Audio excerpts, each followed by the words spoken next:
Boom. YouTube up. Facebook a little slagging. A little slag. It happens. Hey, everybody. I am Louis Porter Jr., and you are watching Transparency Agenda Daily. It is Tuesday. What was it? May the 16th? Woo! Half the month already over. School will be done soon for young kids, and they'll be gaming for them all day and night while I'll be going to work still, because that's how life works out sometimes. All right, so let's get to it. Let's show you what's going on tonight. First and foremost, as always, we're going to kick off our Kickstarter side. And, of course, there's tons of stuff going on, so you can get it at your leisure. Everything looks pretty good. I haven't seen anything that jumped out to me that was really crazy. So when I see something, of course, as always, let me know. I always appreciate when people tell me, new stuff I might have missed.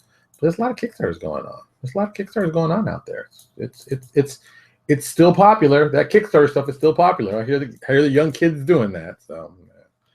So there you go. There's always that kind of stuff. Oh, now we're going to move on to my personal favorite part, self-promotion and business. So for all you are wondering, some cool stuff going on. I had a pretty interesting note I put up at the website for our own stuff, for Legacies, of course, and I think it was helpful. I think it was very helpful. I think this is very helpful for fans. I think if you like that kind of thing, you'll love it. It's kind of cool. Plus, I want to hear some back from you, some feedback, because I keep going back to the same thing. It's like, am I giving away enough good stuff? So I want to hear some people, their comments. I want to know what they think, and feel free. Don't feel like you don't have to comment. We want you to comment. It's important that you comment. You commenting tells me if we're doing the right thing. That's one of the most important things, because we don't know what we're doing. We're just sitting here having a good time, enjoying ourselves. We could be doing anything. Next up, Stone Meyer's blog. I didn't even check it today, so I don't have anything new up today. Still the behind the scenes stakeholder report, which was, I said, very informative. And of course, a little something. Gary Ray had a post up today. I said, we should share this. So you need some money, Tradecraft. Got a great link to this. It's, if you're interested in business, if this is the business part. If you want to know more about business, understand how retailers think and how it's going to affect your business, you should check this out. Very, very important. Not everybody pays attention to this, but I think you should. I think you'll find it very informative and very interesting and very exciting. So with that being said, let's go on to what's new on the scene. So this is the part that I like the most, because I get to talk about some of the stuff I saw, some stuff I'm excited about, and some other stuff that I found interesting. Boom. All right. So first up, I'm going to talk about Jim Zub. We talked about Jim Zub last night. He got optioned for his Wayward comic book series. I've had Jim on the show real famously back in August. Like, it's almost been a year, but it really been that long. So also, he's a good comic book guy. He's a good writer. He's also a fan of gaming. So it's like, hey, why not talk to him? So now he's got a sub option. So he might be doing a live action thing or something. And of course, people assume a bunch of things that are totally not true, that now he got his option, he must be rich. So he talks about that with the statement, Jim Zub is not rich, which is true. I mean, I got something opposite. Let me tell you, it isn't a ton of money. It's money. It's money, but it's not like money, but it's money. You're not going to the strip club going, "Ow, make it rain, make it rain." You're not doing that. I mean, you're not. You're just not doing that. Which are like, here's a couple $. I can get myself a good meal, so I'll be okay. I won't starve. So that's how you got to look at that. It's got its ups and downs, but it's good. It's good. Next up, we've got this full Logan black and white trailer. Noir, as they're calling it. I think a lot of people are really digging this. I didn't think it'd be that impressive and that important that people like this, but I think the movie did well. So, yeah. Yes, Alan, we always try to make it rain up in here. We're ballers like that. Next up, and now this goes into what I've been talking about before. Trailers. Brainiac attacks in Justice League 2. Earth's defense is here. Don't put that on. I don't have the copyright to that. I can't say this and all that stuff. Jeez, people. How to get me in trouble. So, yeah, it's a good trailer. It's fun. The voices are very good. I think Jeffrey Combs is the voice of Brainiac. It sounds like to me. That's what it sounds like to me. So, whoever's faking that voice or maybe just channeling that, I think it's very, very cool. Yeah, and I think trailers for video games should be awesomely exciting. I think video games... And this is something we should steal. I mean this when I say we, I mean tabletop guys. We got to start doing stuff like this. Now I know what you're saying, dude. I don't have a lot of money to do this kind of stuff. No, you don't. But I talked about it last week, how you can go around that in a more traditional sense and find some ways to do cool stuff that can still be cool and innovative. And I think this is, this is another one that is awesome for that kind of thing. So think how you're going to do it for yourself. Then we've got the Rainbow Six Siege trailer, year 2, season 1 finale. Geez, guys, can you give me a longer title? And then it says, and Operation Health Reveal. And it's like, wow, man, talk about, doubling it up. So this came today. I just saw this a little while ago. And I was like, okay. I was talking about doing the whole trailer thing. This is something we can do. I mean, when I say we, tabletop, of course. It looks like it's like a very basic kind of trailer. I mean, the only stuff that's really new and innovative is, well, the voiceovers, of course, and the stuff they put in. But like, it's kind of a generic looking trailer, and you could find this at several of the websites I suggested, like videohive.net. They have stuff that sets this up that you could do this. I mean, you could do this. This is not instead of putting in their live video, you put in your pictures of your tabletop, whatever, and boom, you put it in there, and here's your thing, and it's a whole, it's our big season. I can do this. I mean, you can do this. I can do this. If I can do this, you can do this. All right, maybe if I can do it, maybe you can't. But you can do this. It isn't rocket science. We're not splitting atoms. We're not going to the moon. It's none of that. This is feasible. This is easy. This is something that anybody can do with a basic minimum level of technical knowledge. So I think that's important. I think you all should check that out. I think you'll be very happy.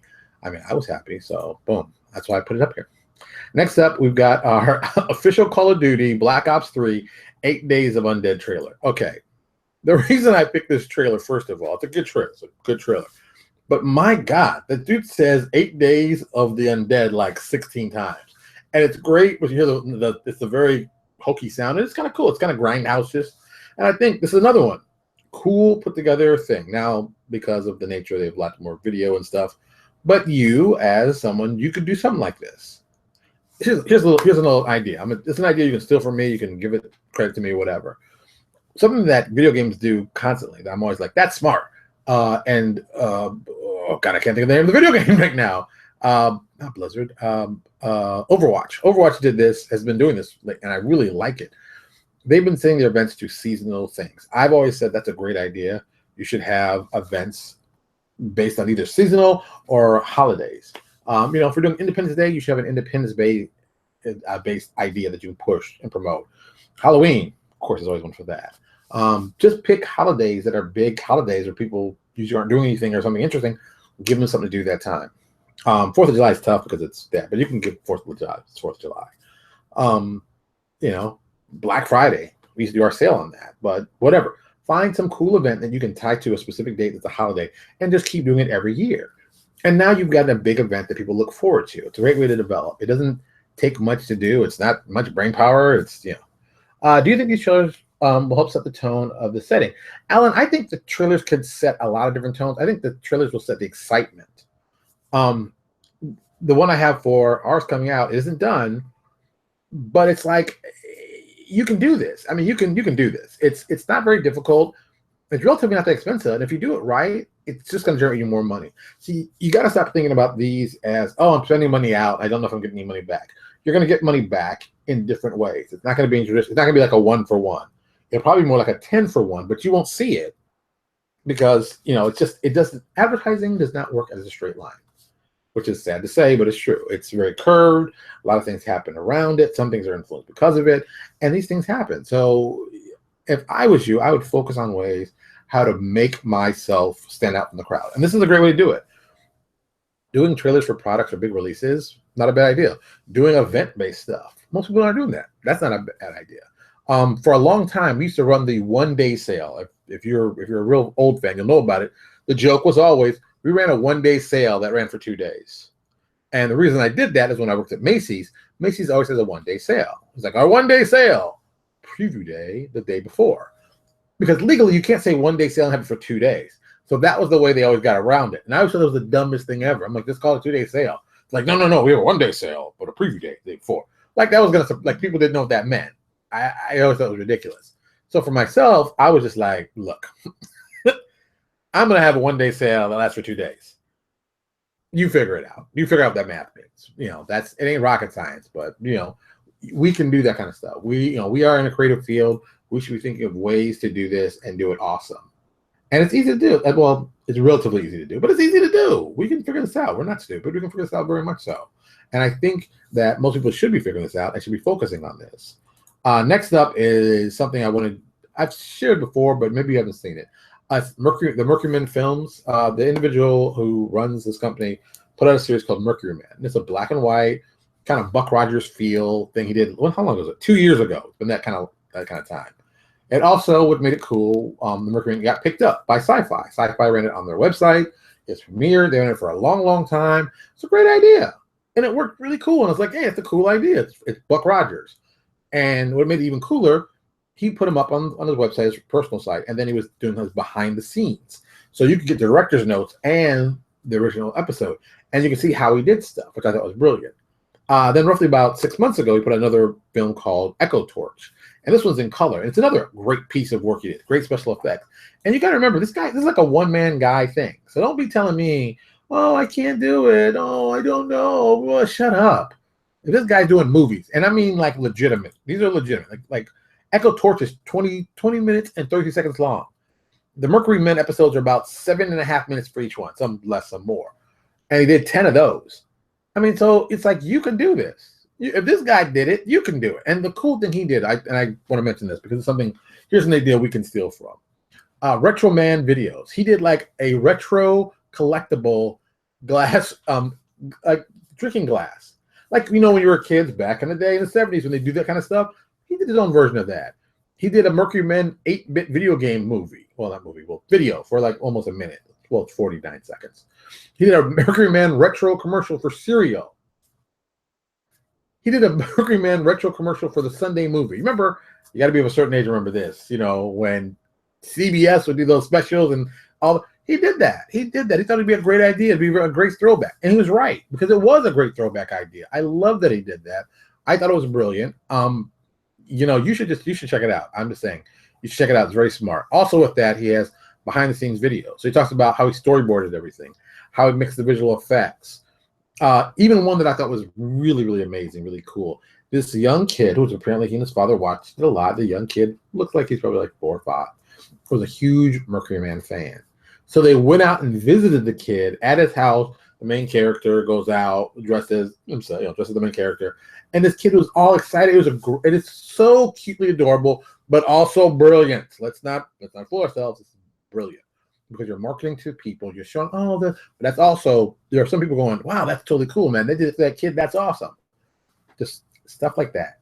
Try different things, and there's lots of cool movies. Jack Yeager was the name of the main character. That's right. But it's like you just have to try different things, and this is a good one to look at from somebody who's like us. Point blank, he makes stuff, and honestly, we'd like his stuff. We'd be fans of his stuff, so why not? And I'm hoping he's doing more stuff. I'm hoping he got noticed by Hollywood and he's doing some Hollywood stuff. As I called him on the phone. I found out this was going to Mercuryman. I called him on the phone, got in touch with him.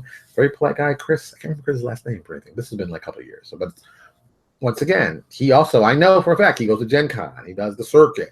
So you might see him, you don't even realize it, but if you see him, say hi. Say, hey, I want to know about your stuff. See, this is just a situation that we don't do enough of in this industry, is looking at other industries that have smaller versions and seeing what they do that we can copy and we can steal and we can use to be innovative. Those are smart things. We need to do more of that. This is how we're going to get bigger, by going to other companies, genres, businesses, and seeing what they do and seeing stuff that we can steal and use for ourselves. Because that's a smart thing. Because let's be honest, that's what video games did. That's why organized play is so important. That's why so many people are doing organized play. They're not doing organized play because, I have a love for organized play. They do organized play because they know it's great marketing for it. That's why you have these online games. There's just so many things that are online now to play video games, because there's so much money to be made there. And a little bit of this, a little bit of that. And people always tell me, which I think is hilarious, especially like organized play, they're like, oh, you shouldn't do that. That's not fair. This guy's got this thing and I can't get it. And I don't want to have to buy for victory. Well, you don't have to buy for victory. You don't. And I think it's more the sense of, goes back to the mindset of kill monster, get treasure. This is what I believe, and I'm going to say this so people are going to freak out. I believe in organized play, you should make monsters whose specific job is to destroy treasure. Because so many people hoard their treasure like it's going on a sale. You go and just start smashing stuff. Oh, just constantly smash up their stuff. That will freak them out. Oh, you've read this monster? Oh, bam! Oh, your sword? Oh, it's got broken condition. Oh, it's got broken. I can see the people crying, like, oh my God, wait a minute. Yeah. Treasure needs to be used and then discarded for more new treasure. Because you can't just hoard this stuff forever. There has to be some fear you're going to lose it. And even though people are like, I don't want to play a game, bro, I might lose it. Dude, it's just treasure. You're going to get some more treasure. Calm down. It's not like you're going to, you lose this sword, you lose this +1 sword, you get another +1 sword. But this sword's got a name to it. This sword's got a history. This one's just a regular +1 sword. There's ways to make it interesting. And I think you have to do that. I think you have to do that so well. I think you can do stuff really, a great crazy idea I saw. I think this is a Sean K. Reynolds idea. You take something that normally would be broken or useless, something, well, actually, I think it wasn't Sean K. Reynolds. It was actually from The Gunslinger. I think Sean K. Reynolds expanded on it for me. You take something like their gun. The gun is considered to be broken in anybody else's hand. But in their hands, it's their gun. I know it works. It's my thing. Ta-da! In your hands, it's like all broken. It doesn't work like it's supposed to. You can do the same thing with swords. You get a sword that's broken in your hands, but like in the hands of somebody else, they've been practicing with this broken sword, so they know what to use it for. Even better, the broken sword has a part that's somewhere in another adventure. Adventure A, you get the broken sword. By adventure E, you find the blade to that, and if you have both of them together, for some reason they come together and boom, you get this cool new weapon. Or you're the other side of that. You got like the old cartoon. If you remember this cartoon, I'm gonna laugh. It's called Black Star. It was like two swords, the Star Sword and the something sword. I can't remember anymore. And you put the two swords together, and the two swords were really powerful. But by themselves, they're pretty dangerous. And that's how you kind of do it. You like the boop, da-da. So it's that kind of stuff. I mean, it's not rocket science. Angel, I love this concept. I never get tired. What concept is that, Angel? We talk a lot of stuff here. Gotta be specific. Around us, we're crazy. 2-day online selling thing helps yeah, it does. I mean, it's 24. Yeah, sorry, Nicholas put down when selling online 2-day thing, which I believe in, helps the time zones, which is kind of true. As you forget, because I say, oh, it's going to be from this time to this time. When I'm always talking Eastern Standard Time. Some people are like, what do you mean you're talking Eastern Standard? I'm like, yeah, I live on the East Coast. What do you expect? I'm not staying up late. I mean, look, we do the show at 9 o'clock. People on the West Coast, they got to see it at 6. You can see it at home. Yes, Angel, it's a cool idea. Angel, I'm not coming up with great ideas here. I'm stealing great ideas. I've been telling you guys that from day one. Steal great ideas. Just be courteous and respond back to people and show them where you got it from. Don't be greedy. That's something some people do, and it really offends me when I see that. People are like, oh, I got a great idea. And it's like, well, that wasn't your idea. You stole that idea. And you're like, well, I don't know what you're talking about. I never stole an idea in my life. And you're like, shut up. You're lying. So, yeah. All right, this is the last thing I'm going to do. It's one little quick thing. I got to actually put this together quickly because I forgot to add this to the notes, and of course I can't get to it. So today I got an artist who sent me a lovely letter, and he's looking for work. I always appreciate when artists send me work because I like that stuff. Because I like looking at artists' works. So I don't know if I'm gonna keep doing this, but who am I kidding? Of course I am. So this guy sent me this work, and he said, hey, I'm looking for work. Can I work with you? And I saw his artwork. All right, his style doesn't match what I'm looking for. It's too, I'm gonna say this, you just figure it out. Artistic. You'll see when you see the art. I like my stuff a little more comic bookish, a little more modern, a little more kind of stuff. His is more traditional fantasy. Let's take a look together. I put the link up. I'll put it over here. That'd be rude. So I'm such a rude person. Put it on YouTube, and you'll see when you look at his art. He has a very style that I'm sure some people like, that little classic look. I am not a fan of that. That is a personal choice of mine.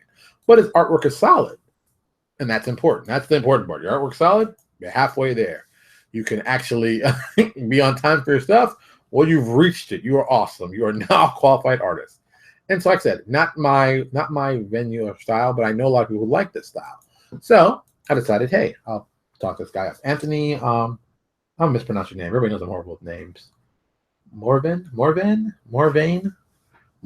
guessing Morvain. So Anthony Morvain, we have a link up here for you. Check his work out if you like it. Do him a favor. Tell him you saw it on the show. Get some work from the guy, because he's new. I'll read his letter so you all can see. My name is Anthony Morvain. I'm a traditional painter and fantasy illustrator. I want to know if you currently accept any art submissions for the All Animals issue. I think you must have forgotten of somebody else. That's all right. Creating illustrations for stories that are part of a Loja was a part of my dream. I'd love to have the opportunity to do it up a team. Sending out my portfolio, which I gave you guys a link. Thank you for your time, and hope to chat in the future. See, nice letter, well put together, well structured. Told me what he wanted. Maybe had a little mistake. No big deal. He's trying to look for work. I ain't wrong with that. So boom. And so I can't give him any work. I got to send him back a letter saying, hey, like, you know, it's a generic letter, but hey, but I'm gonna tell him, hey man, we also put your stuff out there online, so people will see this video, see the guy's stuff, see the link. You might get a job. You know, hey, it's really about helping people. That's what you should be doing. You should be helping people. Don't try to be greedy and try to get everything for yourself. Help people. All right, that's it for tonight. I'm gonna go off and finish off some work. Because I've still got some more stuff to do with Kickstarter. I still got some more stuff to read. And I got my check today from RPG Now, which was kind of surprising. I didn't expect to get it so early. Yeah, it's if you're like, oh, we got your check. I like getting my checks. I like getting money. But it usually their money comes the 19th, today's the 16th, so it's 3 days early. But I like money coming, so there you go. Yes. And yes, Angel, yes. The best idea that, see, Alan, not my style, but people love. But like I said, I hope the guy gets some job. I hope if somebody out there gives this guy a gig, mention me. You know me, it might be helpful. So yeah. Sorry, Angel. I'm. This is nothing innovative. Don't kid yourself. This is nothing innovative. I'm stealing from wherever I can, and I'll give credit where credit's due. If I can remember, if I can, I'm sorry, I'm not offended. But I told you I'm stealing this stuff. Just don't kid yourself. Stop. You know, don't get this whole mindset of, oh, I can't steal. Shut up. If it's a good idea, steal it. Shoot, I'll do it in a second, man. Great ideas. Steal that. Hijacking that, putting it in, and then I'll look a genius. I am no genius. I just know how to steal stuff well enough. And I know how to mash it into the thing I'm stealing too. You got to know how to do that. Like the broken sword thing. So, you know, he's like, wow, that's a great idea. Yeah, but I didn't come for that. I'll give you one better. This, I don't want to write this one up. It's too far. Okay, I'll do it. See, all right. See, I didn't really want to do this. So we have a weapon in Neo Exodus called Grass Cutter. If you know anything about the setting, it's a wooden sword, and this is written by Jeff Lee, the amazing Jeff Lee. Let's get that straight, because Jeff Lee works his behind off. I know that because I constantly give Jeff Lee stuff to do. I'm not gonna keep this in the notes. It's just something you can know for future. So we put together. No, I don't need that. Boom, grass cutter. Boom. So basically what we did, I wanted, because I've always been a big fan of, I like samurai swords, of course. And I think it's kind of cool, but I always wonder, it's like the wooden boken they use. It's like, those are just as deadly. And funny enough, I'm watching Game of Thrones. And the sword guy from the first season, when they're about to kidnap Arya Stark and stuff, he's got a wooden practice sword, and he's using it to practice her. And then the other golden cloaks come up, and they try to rush him. And he beats the hell out of him with a wooden sword. And I thought about that for a second. I was like, you know, in other people's hand, that wouldn't sort of be a club. But this guy used it like a flipping sword because it was shaped like a sword, and in his hands, it was a sword. It didn't matter if it happened to be made of wood. He still was like, he was using it like a sword would be done. And I thought it was an impressive piece. And I was like, geez, I wonder if you could do the same thing like in gaming. And this is how Grass Cutter came about. So I gave the idea to Jeff. Jeff did an amazing job. We got a 5-star review on it. It's also in the new main book. So if you ever want to check it out, Grass Cutter's in there with the whole deal. But it's a very simple idea. In the hands of other people, this thing's a club. But in the hand of a certain type, I think it was druids and somebody else, it becomes a +2 sword. It's a wooden sword. It works like a real sword. Because if you know what you're doing, you can cut the hell out of somebody. If you don't know what you're doing, you're going to club someone to death. Not a bad thing. But that's another thought to think of. Think of how objects can be used in different people's hands and how they work differently. You know, this object is this. If you're an elf or something, an elf, a fighter, or a female. Those are 3 different factors, 3 choices. It gives you a lot of different random stuff. This thing will work this way. If you're this, and this thing will work this way. Everybody else works like this. It's a cool little trick. It's not really complicated. It's really easy. You can add to any magic item out there. People think it's amazing, and it's very cool because initially someone will get it and be like, oh, it's okay. It's a simple step to this. But then someone else will get it, and it does the cool thing. And they're like, oh, my God, it does this. They go, why doesn't it do it for me? It's like, well, you're not this. So it's kind of cool. It's a great way to make treasures that are awesome out of things that are common. Just a thought. All right. I'm getting out of here. Let me point to, of course, the YouTube. Do yourselves a favor, sign up on YouTube, or as always, sign on Facebook. We're always here. If you're enjoying this show, please tell your friends. We'd like to get more people watching and do more cool stuff, talk about more fun stuff. And next, we're covering lots of different stuff. Today, a lot of video stuff today. Tomorrow, Who knows? Well, it's comic book day, so it'll be comic book related, but it's always comic book related. So let's just keep it in tune like that. All right, I'm getting out of here. I got to go make some phone calls. Got to go handle some business. You'll have a good night. Be safe. And as always, tell your parents you love them because you never know. And go tell your children you love them because you definitely never know. And they need that. And I'm sure they appreciate it more than you ever know. All right, I'm getting out of here. I will talk to you all tomorrow.